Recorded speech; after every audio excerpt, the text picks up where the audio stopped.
നമസ്കാരം. നിർമ്മല സീതാരാമൻ ധനമന്ത്രി ആയതുകൂടി ബാങ്കിംഗ് മേഖലയിൽ കൊണ്ടുവന്ന മാറ്റങ്ങൾ ചെറുതല്ല. വലിയൊരു മാറ്റം തന്നെയാണ് നിർമ്മല ബാങ്കിംഗ് മേഖലയിൽ ഒട്ടാകെ കൊണ്ടുവന്നത്. പൊതുമേഖലാ സ്ഥാപനങ്ങൾ നരേന്ദ്രമോദി സർക്കാർ വിറ്റുതുലയ്ക്കുന്നുവെന്ന പ്രതിപക്ഷ പ്രചാരണത്തെ അസ്ഥാനത്താക്കി റെക്കോർഡ് ലാഭം നേടി കേന്ദ്ര പൊതുമേഖലാ സ്ഥാപനങ്ങൾ.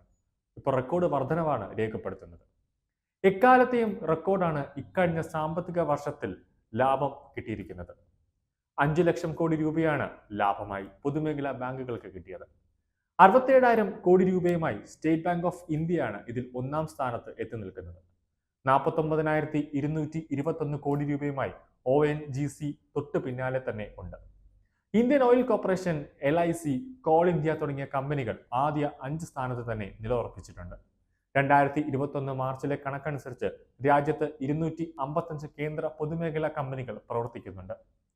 ഒരു കമ്പനിയുടെ ഓഹരികളിൽ 51% അതിൽ കൂടുതലോ കേന്ദ്ര സർക്കാരോ മറ്റ് കേന്ദ്ര പൊതുമേഖലാ സ്ഥാപനങ്ങളോ ആണെങ്കിൽ അത്തരം കമ്പനികളാണ് കേന്ദ്ര പൊതുമേഖലാ സ്ഥാപനങ്ങളെന്ന് നമ്മൾ പറയുന്നത്. 1991-92 സാമ്പത്തിക വർഷം മുതൽ ഇന്ത്യ പൊതുമേഖലാ സ്ഥാപനങ്ങളെ ഓഹരി വിറ്റയക്കൽ പ്രക്രിയ തുടങ്ങിക്കഴിഞ്ഞിട്ടുണ്ടായിരുന്നു.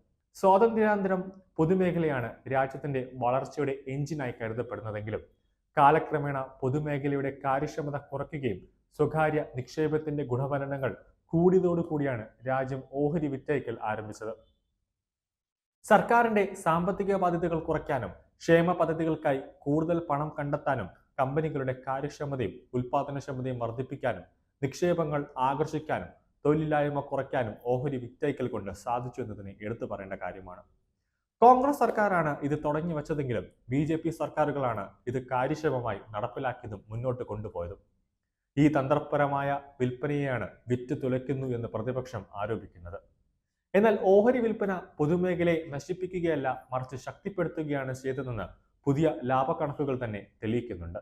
എന്നാൽ പൊതുമേഖലയെ സംരക്ഷകർ എന്ന് അവകാശപ്പെടുന്ന ഇടതുപക്ഷം ഭരിക്കുന്ന കേരളത്തിൽ സംസ്ഥാന പൊതുമേഖലാ സ്ഥാപനങ്ങളുടെ നില അങ്ങേയറ്റം പരിതാപകരമാണ്. 59 പൊതുമേഖലാ സ്ഥാപനങ്ങൾ നഷ്ടത്തിലും 57 സ്ഥാപനങ്ങൾ ലാഭത്തിലുമാണ് കേരളത്തിൽ.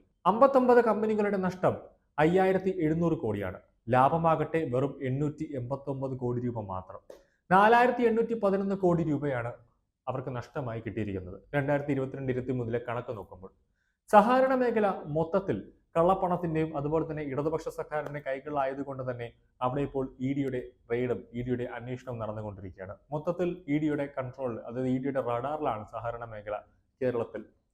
അത് മാത്രമല്ല, കേരള ബാങ്കിന്റെ ധൂർത്തും കേരള ബാങ്കിന്റെ നിയമം എല്ലാം കാറ്റിൽ പറത്തിക്കൊണ്ട് അവർ നടത്തുന്ന ഓരോ അഴിമതികളും എല്ലാം തന്നെ RBI ഇപ്പോൾ പിടിച്ചിട്ടിരിക്കുകയാണ്. അതുകൊണ്ട് തന്നെ സഹകരണ മേഖലയുടെ അവർ തന്നെ വരുത്തി വെച്ച ഒരു കുറ്റം അവർ തന്നെ ഇപ്പോൾ ചുമക്കേണ്ട കാര്യത്തിലേക്ക് എത്തി എന്ന് തന്നെ എടുത്തു പറയണം.